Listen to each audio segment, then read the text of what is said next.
신약성경 13장, 마태복음 13장 1절에서 10절까지의 말씀, 제가 말씀을 공독하겠습니다. 그날 예수께서 집에서 나가사 바닷가에 앉으시매 큰 무리가 그에게로 모여들거늘 예수께서 배에 올라가 앉으시고 온 무리는 해변에 섰더니 예수께서 비유로 여러 가지를 저희에게 말씀하여 가라사대 씨를 뿌리는 자가 뿌리러 나가서 뿌릴새 더러는 길가에 떨어짐에 새들이 와서 먹어버렸고 더러는 흙이 얇은 돌밭에 떨어짐에 흙이 깊지 아니하므로 곧 싹이 나오나 해가 돋은 후에 타져서 뿌리가 없으므로 말랐고 더러는 가시떨기 위에 떨어짐에 가시가 자라서 기운을 막았고 더러는 좋은 땅에 떨어짐에 혹은 100배, 혹 60배, 혹 30배의 결실을 하였느니라.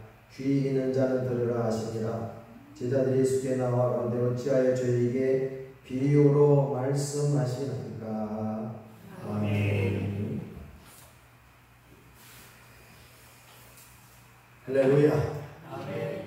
오늘은 마태복음 13장 1절에서 10절까지 말씀을 통해서 씨 뿌리는 비유의 말씀의 제목으로 오늘을 나누고자 합니다.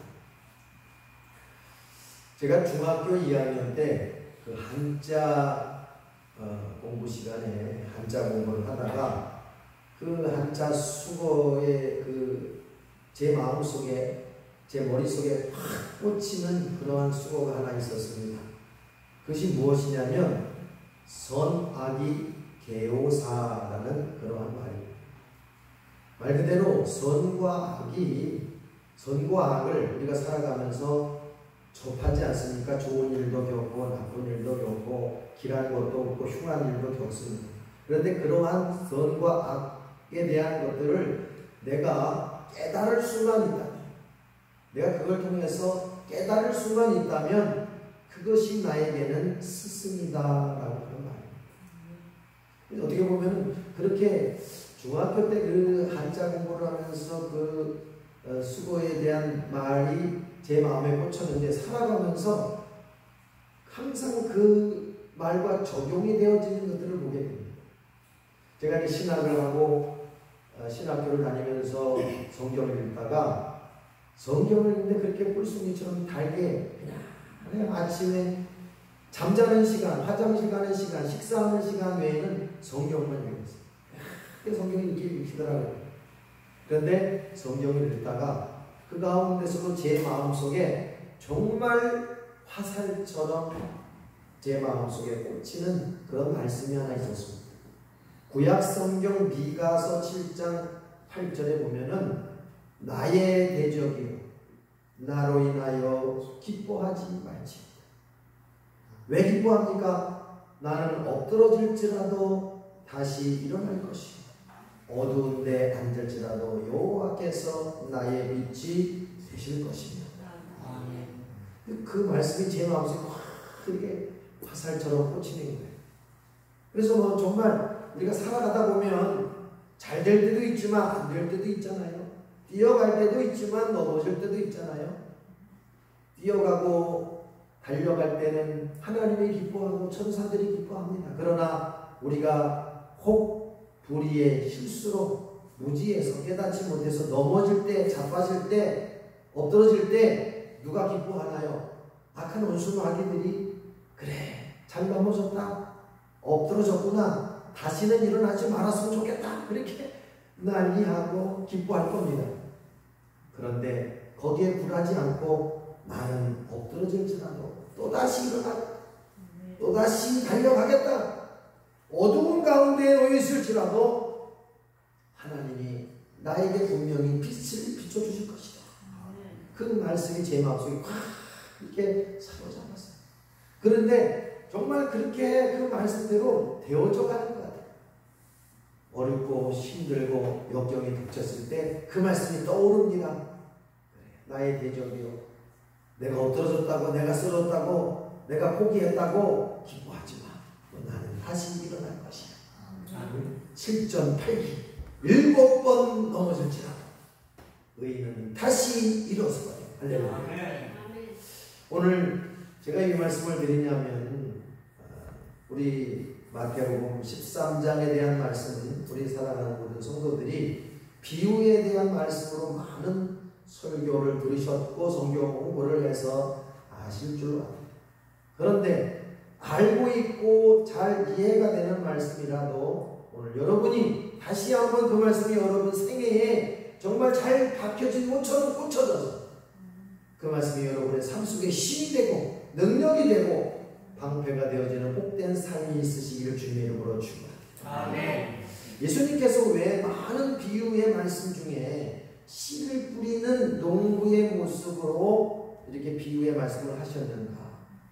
오늘 본문의 말씀뿐만 아니라 다른 말씀 가운데서도 농부가 씨를 뿌리고 열매를 거두고 추수하고 타작하는 그러한 말씀들이 많이 비유되어져서 기록된 것을 봅니다. 현자는 그렇게 얘기를 합니다. 농자 천하지대본이라는 말이 있습니다. 다시 말하면 그것은 뭐냐? 농사를 짓는 일은 모든 천하의 근본이다라는 그런 말입니다.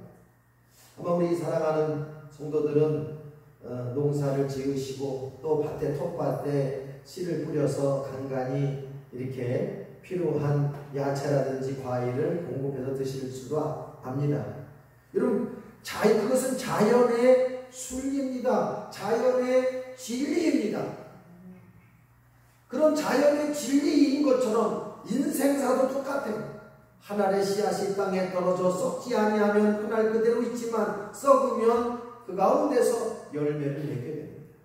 떨어진 씨앗이 싹신하고 줄기가 자라고 잎이 자라고 꽃을 펴서 열매를 맺게 되고 추수를 하게 됩니다. 마찬가지로 우리가 살아가는 인생사도 어머니 뱃속에서 10달을 있다가 태어나서 유아기, 소년기, 청장년기를 지나서 노년기를 맞이하며 인생의 마감으로 인생의 추수를 하며 하나님 품에 안기게 됩니다. 마찬가지입니다. 우리의 영혼도 똑같은 거예요.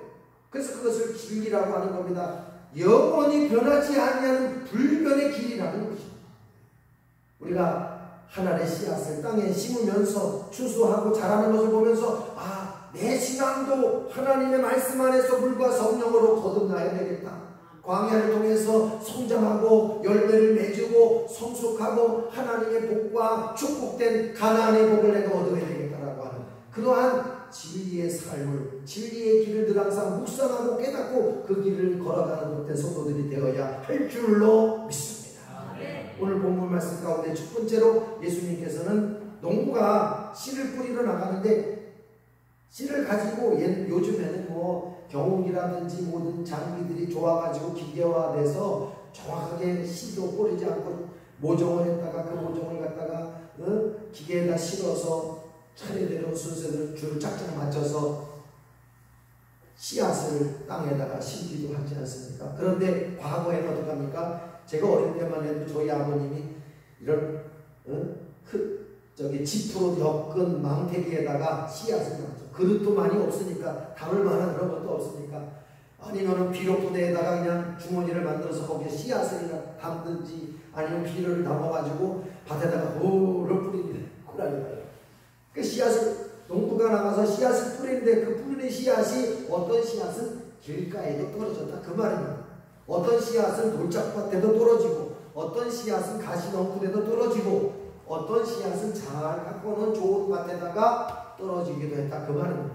그런데 길가에 떨어진 씨앗은 어떤 씨앗이었는가에 대한 말씀은 새들이 와서 쪼아 먹었다. 그것은 하나님의 말씀을 선포할 때에 그걸 듣지 못하고 받아들이지 못하고 새들이 와서 다 쪼아 먹었던 것입니다. 마귀가 와서 우리 모든 하나님의 은혜와 하나님의 진리와 영원한 생명을 다 빼앗아간다 이 말입니다. 어떤 자에게 빼앗아가느냐? 여러분 성경에 보면 노아의 사건이 나옵니다. 노아 시대에 하나님께서 물로 세상을 심판하시겠다고 하셨습니다. 노아는 600세가 됐던 해에 하나님의 음성을 듣고 하나님의 명령을 듣고 그것을 대비하기 위해서 방주를 짓습니다. 아주 태양빛이 내리쬐는 그런 날부터 나무를 잘라서 나무를 가꿔서 배를 만듭니다. 지나가는 사람들이 비웃습니다. 뭐하고 있느냐? 하나님이 이 땅을 심판하실 것입니다. 하나님이 이 땅을 갖다가 하나님이 심판하실 것입니다. 물로 하나님이 홍수로 세상을 심판하실 것입니다. 나는 그것을 준비하고 있습니다. 이 사람아, 비 한 방울도 떨어지지 않는 이때에 무슨 홍수가 난단 말이냐? 어떻게 물로 이 세상이 심판된다고 하는 말이냐? 정신 나간 사람.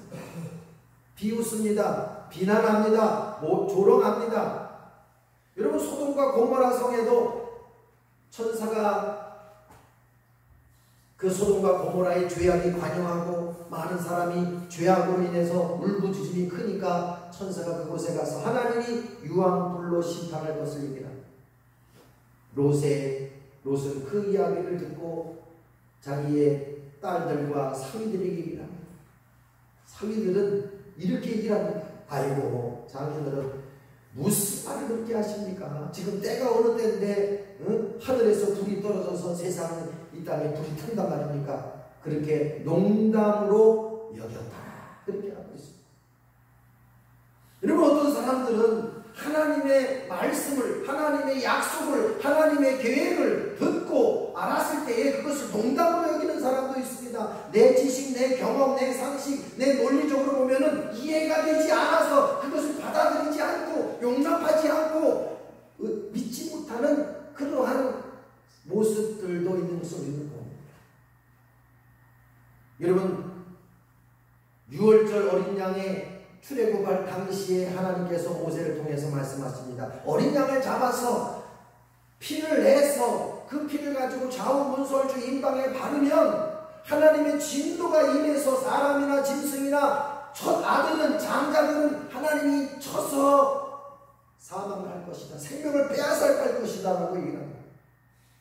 그 말을 들었던 유대인들과 또 애굽의 백성들은, 몇몇 사람들은 그 말을 듣고 그대로 지킵니다. 6월절 어린 양의 의식에 참여합니다. 그러나 그것을 농담으로 여기고 그것을 비난하고 그것을 자기의 경험과 논리와 상식으로 받아들이지 못한 사람들은 하나님의 진노를 받게 됩니다. 하나님의 심판을 받게 됩니다. 하나님의 형벌을 맞이하게 됩니다. 왜냐? 믿지 않았기 때문에. 받아들이지 않아서, 믿지 않아서, 용납하지 않음으로 말미암아 믿지 아니함으로, 그 믿지 아니함이 너희에게는 멸망이요, 사망이요, 죽음이요, 하나님의 심판인 것입니다. 우리 사랑하는 모든 성도들은 길가에 떨어진 자와 같이 그것을 내 논리와 내 의식과 내 경험과 내 상식으로 판단하지 말고 전적으로 주의 말씀을 의지하고 진리의 말씀을 믿고 따라가는 우리 모든 성도들이 되시길 주님의 이름으로 축원합니다. 두 번째로, 어떤 농부가 그 씨앗을 뿌릴 때에 돌짝밭에 떨어졌다고 했습니다. 이 돌짝밭에 떨어진 것은 어떻게 합니까? 그 떨어진 씨앗이 뿌리를 내리지 못해요. 땅에 떨어지긴 떨어졌는데 돌짝이라서 흙 속에 묻혀야 되는데 흙 속에 묻히지 못하고 뿌리를 내지 못하고 그냥 시들어 말라버려 죽게 됩니다. 예수님께서 이것을 해석을 어떻게 하시냐? 너희가 말씀을 듣기는 듣지만 여러 가지 환난이나 여러 가지 재리의 유혹에 넘어지는 자라고 얘기합니다. 여기에서 성경은 뭐냐면 믿음이 없는 자라고 하는 겁니다. 여러분, 출애굽기 15장에 보면은 이스라엘 백성들이 애굽에서 이제 출애굽을 해서 나온 지 3일째가 되어졌을 때에 광야를 지나가게 됩니다. 그런데 그 광야는 물도 없습니다. 먹을 것도 없습니다. 모든 것들이 준비되지 않은 그러한 광야였습니다. 물을 만나는데 마라라고 하는 곳이었어요. 그 마라라고 하는 곳에 물을 만나는데 물을 먹으려고 하니까 물이 써서 먹지를 못합니다. 그래서 몇몇 이스라엘 백성들은 원망을 합니다. 모세를 원망하고 하나님을 원망합니다. 왜 우리를 애굽에서 내버려두게 그냥 편히 살게 하지? 왜 광야로 이끌어서 우리가 물도 목마를 때 물도 마시지 못하게 하는가? 내가 필요할 때 얻지 못하게 하는가? 원망하고 불평합니다. 또 출애굽기 17장에 보면은 이스라엘 백성들이 이제 광야로 2주간에 걸쳐서 광야 길을 걸어가다가 르비딤이라고 하는 곳을 만납니다. 이 르비딤이라는 곳은 아무것도 없어요. 아주 쓴 물도 없고 썩은 물도 없고 아무것도 없는 황량한 광야였습니다. 여러분, 애국에서 나온 지 3일은 견딜 수 있지만 보름 동안 마실 물도 먹지 못하고 입 먹을 것도 먹지 못했다고 하면은 그 고통과 괴로움이 얼마나 심하겠습니까? 그리고 또 이스라엘 백성들이 원망합니다. 모세를 원망하고 하나님을 원망합니다. 하나님께서 마라의 사건을 통해서 모세에게 얘기합니다. 나무가지를 지적하고 그 나무가지를 마라라고 하는 우물물에다가 던지라고 하니까 그 쓴물이 단물이 되어집니다. 르비딤의 사건에서 이스라엘 백성들이 원망하고 불평하여 목말라 죽겠다고 난리를 치니까 하나님께서 모세에게 명하여서 반석을 쳐서 물을 내어서 그 거의 110만 명 되는 그러한 이스라엘 백성들을 다 먹고도 남음이 있는 그런 생수를 반석에서 내시는 사건은 르비딤의 사건.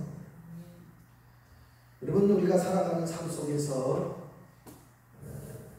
믿음이 없을 때 믿기는 믿어요. 하나님 말씀을 듣기는 들어요. 기쁨도 있어요. 은혜도 받았다고 얘기를 해요. 그러나 세상에 살아가면서 작은 어려움들, 시험들, 여러 가지 고난들, 문제들이 닥쳤을 때에는 그때 그 신앙을, 그 받았던 기쁨도, 받았던 은혜도 다 망각한 채, 다 상실해버리고 원망하고 불평하고 세상 사람들과 다름이 없는 삶을 살아간다 이 말입니다. 그것이 돌짝밭에 떨어진 씨앗과 같이 하나님 말씀을 듣기는 듣지만 믿음이 뿌리를 내리지 못한 믿음이 없는 자의 모습이라고 하는 사실. 우리는 원망과 불평과 탄식과 절망이 아니라 그 가운데 향하신 하나님의 뜻을 분별하는 믿음의 성도들이 되어야 할 줄로 믿습니다. 아멘. 세 번째로는 가시떨기에 떨어졌다고 얘기를 합니다. 가시에 떨기 떨어지니까 어떻게 합니까? 엉겅퀴에 땅에 씨앗이 떨어져서 뿌리를 내서 줄기가 자라고 잎이 자라는데 그 위에 엉겅퀴도 있고 가시 덩굴이 있으니까 햇빛을 보지 못해가지고 그 자라는 그 생명이 시들해 버립니다. 그리고 말라 죽게 됩니다. 그것은 예수님께서 비유로 말씀하시기를 너희가 세상에 살면서 하나님의 말씀을 듣고 기쁨으로 받지만 마음의 염려와 재미의 유혹에 또 열매를 맺지 못하고 넘어지는 자라고. 여러분, 마태복음 6장에 보면 무엇을 먹을까, 무엇을 마실까, 무엇을 입을까 염려하지 말라. 이는 다 이방인들이 구하는 것이다. 예수님께서 말씀하신 것을 우리는 잘 알고 있습니다. 그 말씀 전에 이런 말씀이 나옵니다. 공중에 나는 새를 봐라. 심지도 않고 거두지도 않고 창고에 모아 들이지도 아니하는데 하나님께서 그 새들도 기르시느니라. 여러분, 새가 농사 짓는 거 맞습니까? 곡식을 저장해 둔 거 보셨습니까? 그래도 여름이면 여름, 가을이면 가을, 겨울이면 겨울 하나님이 그 새, 공중에 나는 새들도 다 먹이시고 다 자라게 하십니다. 들에 피는 백합화를 봐라. 수고도 아니하고 길쌈도 아니하는데 이 꽃이 솔로몬의 영광보다도 더 찬란하고 아름답게 된 것입니다. 들에 피는 이 들풀도 하나님이 이렇게 입히시고 하나님이 가꾸시거늘 너희일까 보냐, 너희일까 보냐. 믿음이 적은 자다. 여러분, 우리는 교회 생활을 하면서 하나님 말씀을 듣습니다. 물과 성령으로 거듭나야 되고 광야를 생활 통해서 훈련하고 연단하고 고난을 통해서 믿음이 성장되어져야 된다고 얘기를 합니다. 문제는 무엇입니까? 열매를 맺지 못하는 거예요. 열매를 맺지 못하는 이유가 결국에는 뭐예요? 믿음이 부족해서요. 믿음이 부족해서. 우리는 되게 보면은요, 무슨 어려움이 생기고 문제가 생기면은요, 그냥 갖다 붙이면, 아이고, 내가 죄를 많이 져서 그렇고, 내가 기도가 좀 부족해서 그렇고, 내가 성경 말씀을 더 공부를 안 해서 그렇고, 다 맞기는 맞는데, 반은 맞고 반은 틀립니다. 반 맞기는 맞는데, 그게 다 정답은 아닙니다. 우리가 이 세상에서 예수 그리스도께서는 우리가 원죄에 대한 것, 또 태어나서 죽을 때까지 지은 모든 죄까지 다 한 번에 예수 그리스도께서 십자가에서 그 죄악을 해결해 주신 것인 줄로 믿습니다. 원죄뿐만이 아니에요. 내가 이 세상에서 알고 지은지 모르고 지을 죄까지도 다 계산하시고 하시고 그 죄를 다 푸시는 거예요. 그래서 여러분이 믿음이 없어서 열매를 맺지 못하는 이유는 죄를 많이 져서 그런 게 아니에요.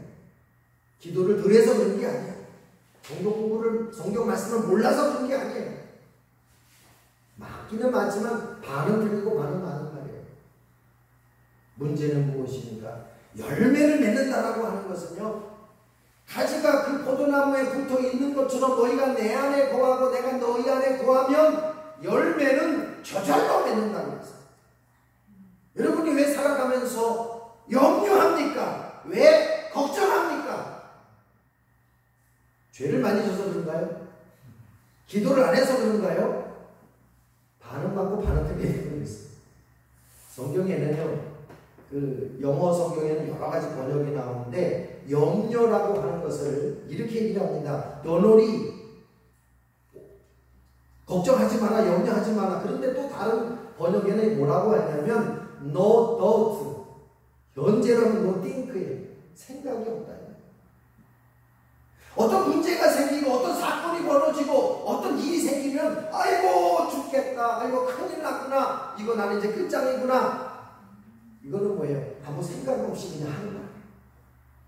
그냥 순간에 그냥 일시적으로 내 마음속에서 나도 모르게 우러나오는 생각 없이 나오는 거예요. 그게 염려예요. 그게 걱정인 거예요. 그래서 예수님이 그러는 거예요. 염려한다고 너희 키가 하루 저녁에 11자가 더 커질 수 있느냐? 여러분, 염려한다고 해서 해결됩니까? 걱정한다고 해서 해결됩니까? 되면은 염려하고 걱정하죠. 하나도 달라지는 게 없습니다. 내 머리만 아플 뿐이고 내 가슴만 찢어질 뿐이고 내 심정만 고통 느낄 뿐입니다. 이는 다 이방인들이 하는 것이다 이 말입니다. 그건 결국에 무엇입니까? 우리가 기도에 대해서, 죄에 대해서 그것을 의식하고 깨닫고 반성해서 회복하는 그러한 모습도 필요하지만 문제는 무엇입니까? 마음일 거예요. 내가 하나님의 믿음이 없다라고 하는 것은 내가 하나님을 아는 지식이 없어요. 마음이 없는 거예요. 하나님을 아는 그 마음이 있다면 여러분이 기도하지 말라고 해도 기도하겠네요.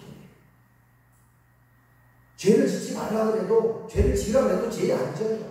하나님을 아는 게 없으니까, 하나님을 아는 마음이 내 마음속에 부족하니까 기도도 덜하게 되고 죄도 습관적으로 저도 아무렇지도 않은 거예요. 자꾸 우리는 무슨 내가 잘못해서, 내가 문제가 많아서, 회개를 안 해서, 기도를 안 해서 이렇게 하지 말고 우리는 진리를 알지니 진리가 너희를 자유케 하리라. 자유하고 있어요. 그러니까 자꾸 사단은, 마귀는 우리를 정죄합니다. 뭐라고 정죄하지 하느냐? 너 기도 안 해서 그러는 거야. 너 회개 안 해서 그러는 거야. 너가 정말 하나님 말씀 너는 못 지켰으니까 그런 일이 벌어지는 거야. 자꾸 그렇게 정죄하는 거예요. 마귀는 우리를 정죄합니다. 마귀는 우리를 고소합니다. 마귀는 우리를 자꾸 넘어지게 합니다. 하나님, 이 집사 하나님 앞에서 이 고소하는 건, 하나님 저 집사 저거 회개 안 해서 좋지 않습니까? 빨리 하나님 벌하십시오. 빨리 하나님 재판하십시오. 그렇게 마귀는 고소하는 거예요. 그러니까 우리도 덩달아 따라서 맞아요, 내가 회개 안 해서 그런 거예요. 맞아요, 내가 기도 안 해서 그래요. 덩달아 따라가지 말라고요. 뭘 따라가야 됩니까? 마귀를 쫓아가는 게 아니라, 정죄를 쫓아가는 게 아니라 성령을 쫓아가야, 말씀을 쫓아가야 합니다. 말씀은 무엇입니까? 너희가 진리를 알지니 진리가 너희를 자유케 하리라. 갇혀있는 것에서 이제 자유함이 있는 거예요. 자유함이 있는 거예요. 그래, 자유함은 어떤 자유함은 내가 하나님의 아들이고 내가 하나님의 자녀인데 무엇을 두려워하리요? 무엇을 걱정하리요? 그러니까 담대함으로 나아가야 돼요. 내가 죄를 졌다 할지라도 그래, 이제부터 내가 지금까지는 죄를 졌지만 앞으로는 안 지려고 내가 노력할. 지금까지는 내가 기도가 부족해도 앞으로는 내가 이제 하나님 앞에 담대히 기도의 용사가 될 거야. 고소하고 정지하고 우리를 잡고 넘어지게, 마귀가 우리를 넘어지게 유혹할지라도 그 앞에 당당히 서는 자가 되어야 할 줄로 믿습니다. 그게 마귀를 대적하는 거예요.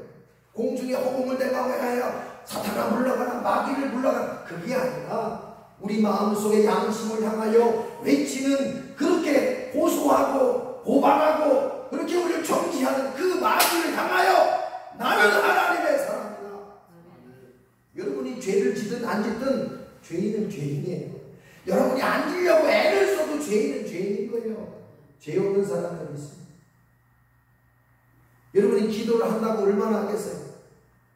성령이 여러분의 기도를 도와주지 아니하면 그 기도는 어떤 기도에 불과합니까? 중언부언의 기도.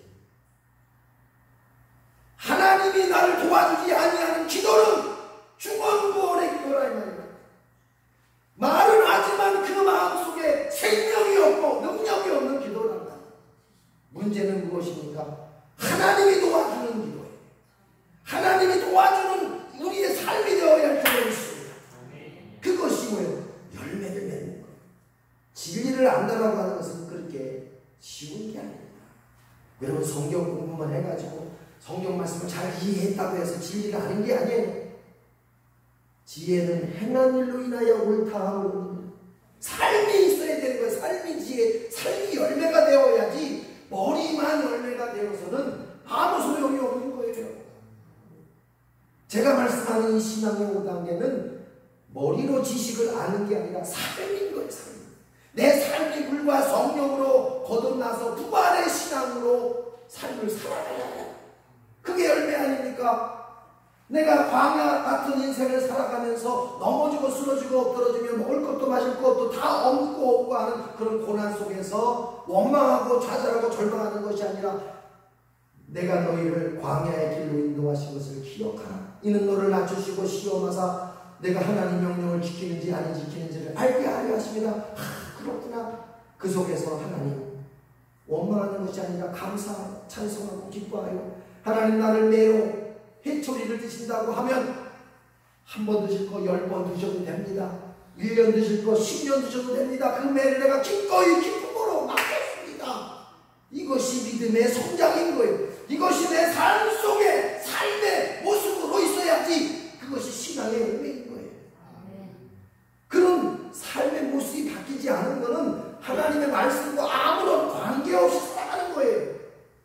진리를 안다라고 하고 열매를 맺는다라고 하는 것은 성령의 열매, 빛의 열매, 의의 열매를 맺어서 하나님 말씀으로 진리를 안다고 하는 것은 그것을 내가 아는 것으로 아니라 그걸 내가 전하지 아니하면 그 진리에 하나의 씨앗을 땅에 심어서 잎이 자라고 조기가 자라고 꽃을 피듯이 인생이 태어나서 영유아기 소년기 청장기 지나듯이 우리의 영혼의 사람도 물과 성령으로 거듭나서 성장하여서 약속의 가나안 땅의 복지를 복의 열매를 얻어야 된다고 하는 그 진리를 알았다면 그걸 전하지 아니하고는 견딜 수 없어야 돼요. 그걸 알면서도 여러분이 그냥 지식으로만 갖고 있다고 하면 그거는 죽은 신앙인 거예요. 너희가 믿음이 있다고 하지만 행함이 없는 믿음은 죽은 믿음이라. 내가 이제 그것을 알았다면 열매를 맺고 진리를 알았다면 그 진리를 전하지 아니하면 견딜 수가 없어서 앉으나 서나 그 말씀을 묵상하고 누구를 만나든지 그걸 전하지 어떻게 하면 전할까? 그렇게 마음속에 불타는 심정이 왜? 열매를 맺는 거예요. 하나님의 복은 누구의 아무에게나 주는 게 아닙니다. 하나님의 권세를 아무에게나 주는 것이 아닌 거예요. 그래서 천국은 침노하는 자가 빼앗는다. 어떻게 해야 됩니까? 진노라고 하는 것은 몸부림을 치면서 그것을 향해서 달려가야 되는 거예요. 넓은 길이 아니라 좁은 길입니다. 좁은 길도 그냥 보통 좁은 길이 아니라 낭떠러지 길이에요. 한 발 잘못 기르면 아래로 굴러 떨어져서 다시 헤어날 수 없는 그러한 늪과 수렁이 있는 그러한 위험하고 그런 어려운 길이 바로 좁은 길이라고 하는 사실. 우리 살아가는 모든 성도들이 이제 믿음이 없는 것이 아니라, 믿음이 적은 것이 아니라 믿음이 큰 자로 세워지는 우리 모든 성도들이 되시기를 바랍니다. 네 번째로는 예수님께서 좋은 땅에 뿌리 얻었다고 하는 것은 말씀을 듣고 결실하여 열매를 맺어서 30배, 60배, 100배의 열매를 맺었다고 말씀을 하십니다. 여러분, 이 말씀은요, 제가 아주 쉽게 설명을 해드리겠습니다. 이건 믿음이 큰 자입니다. 이것은 뭐냐면 하나님의 복과 권세를 누리는 자인 것입니다. 여러분, 마태복음 15장에 보면은 가나안 여인이 나옵니다. 가나안 여인이 예수님께 찾아와서, 예수님, 내 딸이 귀신이 들렸는데 내 딸을 좀 고쳐주세요. 제정신이 아니고 맨날 정상적인 생활을 하지 못하고 학교도 안 가고 직장도 안 가고 자기 주어진 일도 다 못하는 그러한 정말 귀신이 들려가지고 고통당하는데 이 딸을 고쳐주세요 하고 애고를 합니다. 근데 예수님께서 뭐라고 하시냐? 그 채 많은 채 그렇게 무시를 하시는 거예요. 여러분, 살아가는 사람이 살면서 제일 인격 모독은 뭡니까? 무시당하는 거 아닙니까? 무시. 당신이 뭔데 나를 갖다가 무시해. 내가 가진 거고 배운 거 아는 거 없어도 무시당하는 것만큼은 절대로 내가 용서 못해. 이것이 모든 사람의 마음인 거예요. 예수님은 왜요? 무시를 해요. 무시. 들은 척만 척하는 거예요. 근데 이 여인이 어떻게 합니까? 그래도 아유, 예수님, 나를 불쌍히 여겨주시옵소서. 내 딸을 좀 불쌍히 여겨주시고 좀 도와주세요. 막 그러니까 뭐라고 하시느냐? 자녀의 떡을 취하여 개들에게 던지는 마땅치 않다. 다시 말하면 그렇게 자기 딸이 귀신 들려서 고통당하는 그 여인을 향해서 너는 개야. 개 무시를 하는 거예요. 짐승 취급을 하는 거예요. 내가 주는 하나님의 은혜는 하나님의 백성들에게만 주는 거지, 너같이 짐승처럼 개처럼 하나님 앞에 버림받은 민족에게는, 족속에게는 절대로 줄 수 없는 그런 것이야. 그렇게 예수님이 무시도 완전히 개박살을 해버리는 겁니다. 아마 오늘날 우리가 교회에 예수님이 그런 모습으로 찾아오신다면 아마 여기에 앉아계실 분이 몇 분이나 될지 걱정이 될 거예요. 저 자신도 그 말씀을 좀, 나도 거기에서 그냥 있을까? 개무시당했다고 내가 나도 그냥, 아이고, 교회가 한두 군데인가, 목사님이 한두 명인가, 널리고 널린 게 교회고, 널리고 널린 게 목사님인데 말이야. 당신만 목사고 당신만 교회인가? 얼마든지 선택의 여지가 있을 것이에요. 그러나 그 가나안 여인은 거기에 굴하지 않습니다. 옳습니다. 예수님 맞습니다. 개들도 주인의 상에서 떨어지는 부스러기도 먹습니다. 그러니까 부스러기도 달라 이거예요. 핵심적인 은혜가 아니면 거기에 떨어지는 부스러기 같은 은혜가 달라고 그렇게 요청을 하는 겁니다. 여러분이 생각해도 기가 막히고 눈이 막히는 그런 사건이 아니지 않습니까? 사람이 볼 때도 마음을 움직이고 감동을 주고 정말 칭찬을 아니할 수 없는 그러한 기특한 여인의 모습입니다. 예수님이 그 여인을 향해서 이렇게 얘기합니다. 여자여, 내 믿음이 크다. 내 믿음이 크다. 내 믿음대로 되리라. 내 소원대로 되리라. 여러분의 소원이 무엇입니까? 여러분의 인생의 목적이 무엇입니까? 여러분의 삶이 무엇을 향하여 달려가고 있습니까? 그것을 이루기 위해서 지금 무엇을 하고 계십니까? 정말 하나님의 도움이 필요하십니까? 하나님의 손길이 필요하십니까? 하나님의 능력이 아니면 안 될 것 같다고 여러분 여기십니까? 그러면 하나님 앞에 나아갈 때에 어떠한 난관이 기다리고 있다고 하는 사실을 이 가나안 여인을 통해서 우리가 헤아려 봐야 할 것입니다. 은혜 받는 일이 결코 쉬운 일이 아니라는 거예요. 저는 요즘에 감사한 게 뭐냐면 수요일날 금요일날만 나오시는 우리 교인분들이십니다. 주일처럼 다 나오시면 되는데 또 그렇죠. 사정이 있어서. 그래서 꼭 그렇다고 나오시라고 강요하는 건 아니에요. 안 나오셔도 됩니다. 그냥 정상대로 그냥 열심히 주어진 일에 열심히 일을 하세요. 나오는 분은 또 사정이 있어서 나오시는 거예요. 끝까지 은혜를 한번 받아보겠다. 제가 그래서 하나님 주일날도 아니고 수요일날 금요일날 따분할 거 아니에요.